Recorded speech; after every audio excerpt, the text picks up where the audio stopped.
ഒരു തൈ നടാം നമുക്കമ്മയ്ക്കു വേണ്ടി, ഒരു തൈ നടാം കൊച്ചു മക്കൾക്കു വേണ്ടി, ഒരു തൈ നടാം 100 കിളികൾക്കു വേണ്ടി, ഒരു തൈ നടാം നല്ല നാളേക്കു വേണ്ടി.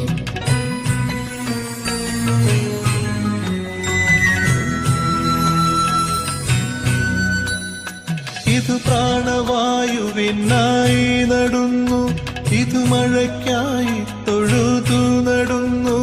ഇത് പ്രാണവായുവിനായി നടുന്നു, ഇത് മഴയ്ക്കായി തൊഴുതു നടുന്നു. അഴകിനായി തണലിനായി തേൻ പഴങ്ങൾക്കായി 100 തൈകൾ നിറഞ്ഞു നടുന്നു.